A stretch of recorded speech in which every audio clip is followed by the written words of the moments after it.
যেহেতু ইনভেস্টিগেশন এর কথা বলতেছি, যেহেতু আপনি পিএইচডি আছে ইয়েতে আ ট্রান্সপোর্টেশন অ্যান্ড সিভিল ইঞ্জিনিয়ারিং এর উপর। তো এ এটা নিয়ে আমরা কথা বলেছি যে বেয়ারিং প্যাড এর।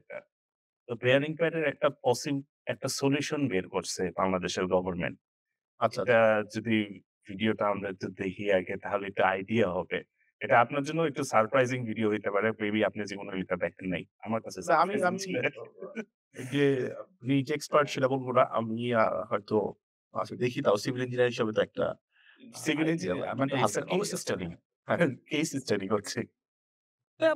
এই জায়গায় সিসি ক্যামেরা লাগানো হচ্ছে বেয়ারিং প্যাড পর্যবেক্ষণের জন্য এবং এটার মধ্যে কিন্তু একটা ব্যারিয়ারও দেওয়া হয়েছে। বেয়ারিং প্যাডটা যদি খুইলা পড়েও যেন এটা বাইরে মানুষের গায়ে না পড়তে পারে। কিন্তু আশেপাশে যে বেয়ারিং প্যাড আচ্ছা, গুলো আচ্ছা। আছে এগুলো এখন উন্মুক্ত অবস্থায় আছে। দুর্নীতিবাজ নেতারা তারা দেশটারে রঙ্গশালা বানায় ফেলছে। মেট্রোরেল না ভালোই।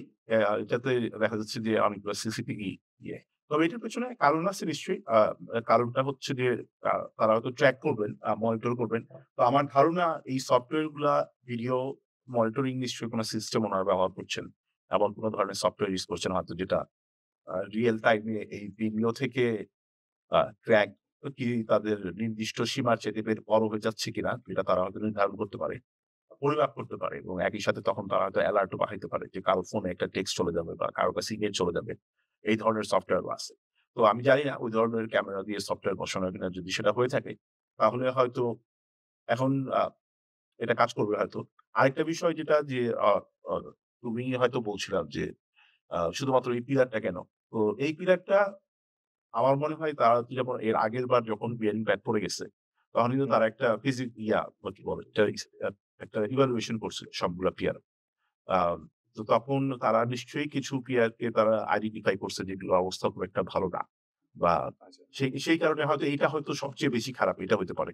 যে শুধুমাত্র এইজন্য এটাতে গিয়ে করছে। কিন্তু আমার মনে হয় যে আরো অবশ্যই লাগানো দরকার বা আরো যদি তারা এই ক্যামেরা ও ধরনের রিয়াল টাইম ট্র্যাকিং এর জন্য করে থাকে, অন্যান্য জায়গায় মনে হয় সমস্যা থাকতে পারে তো। পাশাপাশি আরেকটা জিনিস দেখলাম যে উনারা বিয়ারিং প্যাড কিনবেন। কয়েক মাস সময়-টময় লাগবে এই বিয়ারিং প্যাড কিনতে।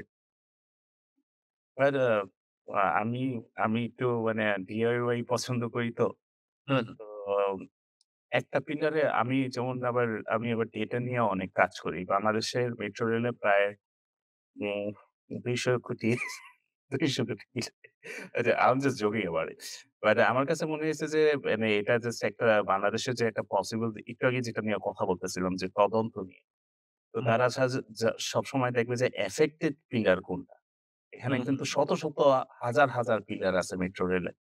নট অনলি মেট্রো রেল, তারা যে ফ্লাইওভার-টাইওভারও করে গেছে সবখানে কিন্তু বেয়ারিং প্যাড ব্যবহার করা হয়।